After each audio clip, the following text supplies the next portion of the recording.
So you can see the instructions for this camera are quite lengthy, but hopefully I'll be able to just give you a quick overview so you can quickly get up to speed with how to control the SQ11 because it can do a lot of cool stuff. So actually before you do any of that, you're going to need to plug in an SD card. So this is a perfect thing to pair up with this super cheap camera. So you just need to plug that in up the top, and then once that's in, you'll see there's two buttons on the top.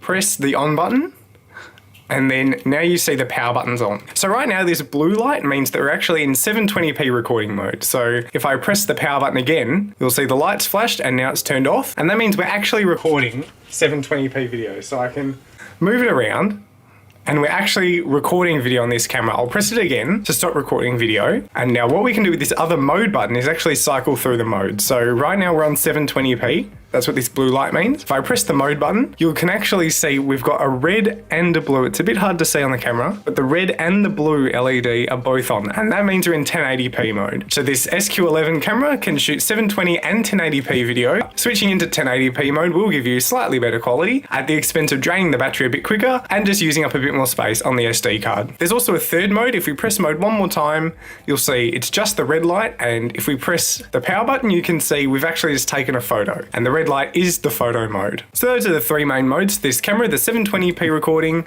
1080p recording, as well as the photo mode, and then you just press the power button to activate either of those. So there's actually a lot of cool sort of extra modes that this camera can do, including you can see around the rim of the lens, there's actually all these infrared LEDs. This camera can actually shoot in the night, like in darkness. It's got a night vision mode. So let me quickly show you how to activate that. So to activate infrared night vision mode, you can see I'm just in the 1080p recording setting. And so what you've got to do, you just need to hold down the power button for 2 seconds. So if we count 1, 2, I'll let it go, and you'll see it's flashed 3 times. So now it's in night vision mode, and you can actually just press the power.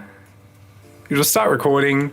And now we are actually recording in night vision mode. So obviously it's daytime, but if I put this out at night, I'll have a clip up. You can actually see the IR lights emit light so that the camera can see at nighttime, which is pretty cool. One thing you might notice though, if you've just taken this out of the box, is that all the things that you take with this camera, the videos and the photos, all have timestamps on them. So that's something you might not want, but you can actually change that. You just need to, first of all, you just want to be turning off this camera so you don't corrupt anything by just holding down the power button, and you'll see it's just flashed off. Then we just need to take the SD card out of the camera, and we just want to plug it into our computer. So you'll see once you've plugged it in and opened up the SD card folder, there's a little like text file. You just want to open that up and change the Y, which stands for yes, to an N, and that'll actually remove the timestamps. Or alternatively, you can just change up the date so that it matches the actual date, and then you'll have an accurate timestamp for this camera. Another cool feature of this camera is actually you can plug this into your computer and use it as a webcam. It maybe doesn't have the best quality, but if you don't have a webcam for your computer, then it might be a cool idea. So we just want to make sure we've got the camera turned off.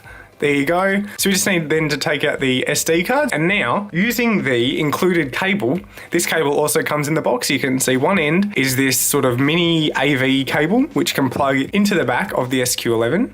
And then the other side, you can see we've got a USB to charge it, as well as an AV cable. So this is to connect to your TV. We don't need this, but with this cable, if we plug this into our computer, we can actually use this SQ11 as a webcam. So I've just plugged the SQ11 into my laptop, into my MacBook Air, and now if I open up Photo Booth, you can see it's actually automatically connected to the camera.